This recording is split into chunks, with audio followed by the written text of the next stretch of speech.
अस्सलामुअलैकुम मेरे YouTube viewers, उम्मीद करती हूँ आप सब खैरियत से होंगे। मैं भी बिल्कुल ठीक ठाक हूँ अल्हम्दुलिल्लाह। ये था मेरा नाश्ते का आगाज़ हुआ है फ्रूट से, बॉयल एग से, क्यूकम्बर, कैरेट और फिर मिड स्नैक फ्रूट टाइम, क्योंकि मुझे डॉक्टर ने शुगर बिल्कुल मना कर दिया है। सो बस मैं नाश्ते में ब्राउन ब्रेड या बॉयल एग ही लेती हूँ। आज मेरा बिल्कुल छोटा सा व्लॉग है, क्योंकि बस जो किया दिन में वही आपके साथ शेयर कर रही हूँ। ये भी आज जल्दी आ गए थे, तो बस कुछ वेजिटेबल्स वगैरह ख़त्म हुई थी और वो लेने के लिए हम ग्रोसरी करने नेस्टो चले गए थे। और ये देखें, छिला हुआ लहसुन भी पड़ा हुआ था। इसकी प्राइस का तो मुझे टैग लगा हुआ नहीं था, लेकिन बड़ा इजी हो जाता है। मैं इनको कह रही थी, कहते हैं नहीं, हम लोग तो गार्लिक और लहसुन का वो जो पेस्ट होता है वो यूज़ करते हैं।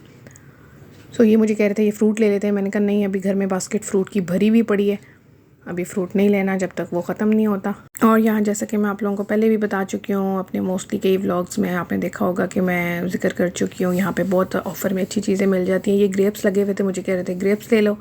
मैंने कहा मुझे डॉक्टर ने सख्ती से मना किया है, ग्रेप्स में शुगर भी ज़्यादा होता है।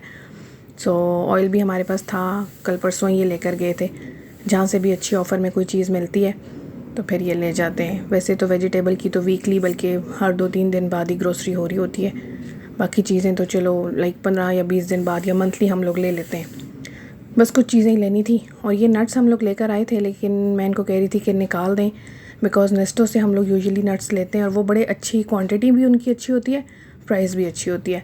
सो मैं इनको कह रही थी कि नहीं, ये वाले जो नट्स हैं ये आप रहने दें, बिकॉज़ प्राइस उतनी है लेकिन क्वांटिटी कम लग रही थी मुझे। और ये पॉपकॉर्न चूँकि मैं डेली बना के खा रही थी, ऑलमोस्ट 2-3 पैकेट तो मैं ख़त्म कर चुकी थी।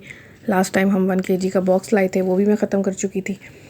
सो फिर पॉपकॉर्न इन्होंने ले लिए थे और ये बस घर आ चुके थे, चीज़ें समेट रहे थे। मैं इनको कह रही थी मैं हेल्प कराती हूँ आपकी, कहते हैं नहीं, मोस्टली यही करते हैं, यही सब चीज़ें समेटते हैं जैसे कि मैं आप लोगों को हर दफ़ा ही अपने व्लॉग में बताती हूँ।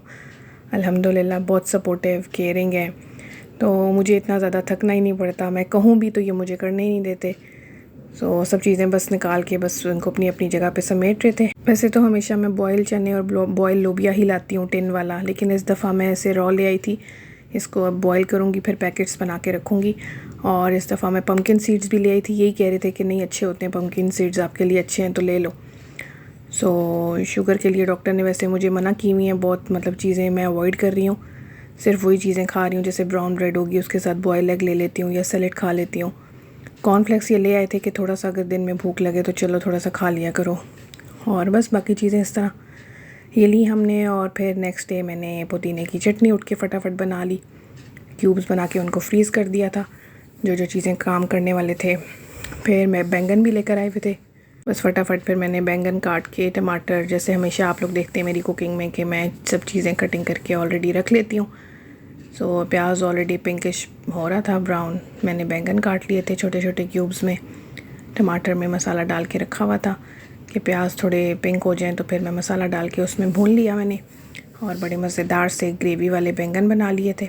वैसे इनको बैंगन पसंद नहीं है, लेकिन आज जब मैंने बैंगन बनाए तो दिन में ये घर आ चुके थे लंच टाइम पे, तो खाना खा कर गए तो कह रहे थे बहुत मज़ेदार बनाए हैं आपने और वाकई बहुत टेस्टी बने थे। फिर मसाला भूनने के बाद थोड़ा सा एंड पे मैंने दही डाल के उसको अच्छे से भून लिया।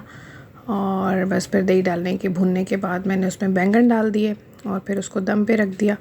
सो बड़ी लजीज और टेस्टी बन गया था। सो मसालेदार बैंगन की भुजिया। सो अभी फ़िलहाल तो बैंगन डाल रहे थे।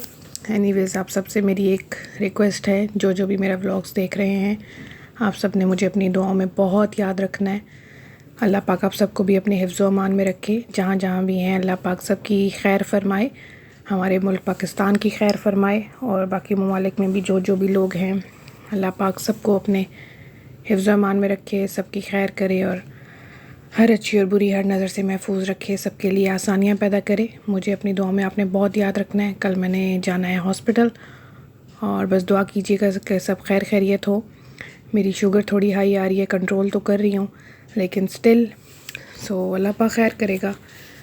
दुआ में मुझे याद रखिएगा। जज़ाकल्लाह, खुश रहिए।